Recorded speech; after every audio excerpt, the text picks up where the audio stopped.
ധാരാളം പാത്രം അല്ല സന്തോഷമല്ലേ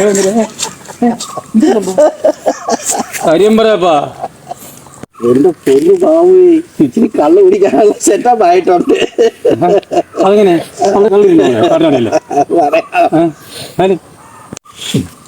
ഓർത്ത ഇതിലെ വന്നിട്ട് പോയി,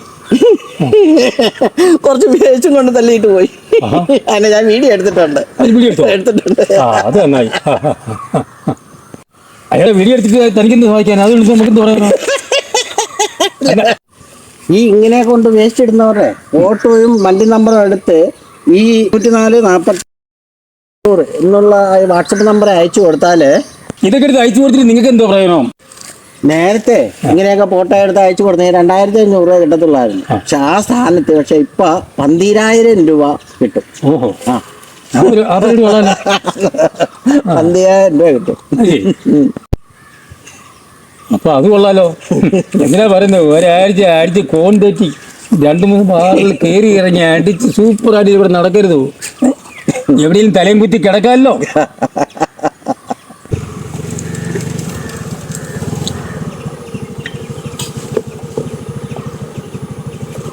അല്ല, നിങ്ങൾ എന്തിനാ ഇവിടെ വയ്ക്കുന്നത്? എന്തു പറ്റി? വീട്ടിൽ പണിയൊന്നും ഇല്ലേടേ? ഞങ്ങളെ വെറുതെ നിൽക്കുകയല്ല, ഇവിടെ പണി നടന്നുകൊണ്ടിരിക്കുക. അത് കുറച്ച് കഴിയും പറഞ്ഞോളും.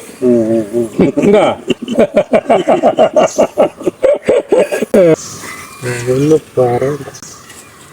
എന്താ പറയുന്നത്? നമ്മൾ ശബരിമലയിലെ ആ സ്വർണ്ണക്കടത്ത് ഇതുണ്ടല്ലോ, അതിനെ കുറിച്ച് സംസാരിച്ചോണ്ട് നിൽക്കുകയായിരുന്നു. അതെ അതെ അതെ അതെ അതെ, അതായിരുന്നു ആ സംഭവം. വല്ലാത്ത സംഭവം തന്നെ അല്ലേ, ഒന്നും പറയണ്ട.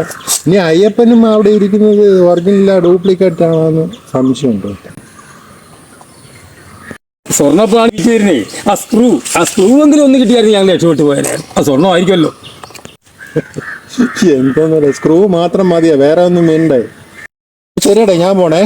ഓക്കെ. ഒന്നും അറിഞ്ഞിട്ടില്ല. അല്ല, ഞാൻ ചോദിച്ചോട്ടെ, അപ്പൊ നമ്മുടെ അഡ്രസ്സും പേരും നമ്മുടെ ഡീറ്റെയിൽസും പുതിയ ആൾക്ക് അറിയത്തില്ലയോ? ഇല്ല, ഒരു കാര്യം അവർ വെളിപ്പെടുത്തത്തില്ല. ഒറ്റ കാര്യം വെളിപ്പെടുത്തത്തില്ല. അങ്ങനെയാണെങ്കിൽ ഈ പരിപാടി വിജയിച്ചു. അതായത് ഞങ്ങളുടെ പണ്ടുള്ള കാരണവന്മാർ പറയും, കൈ നനയാതെ മീൻ പിടിക്കുക. അതായത് ബാബുവേ, വേർപ്പിന്റെ അസുഖമുള്ളവര് ഇങ്ങനെയൊക്കെ ചെയ്തു പോകും.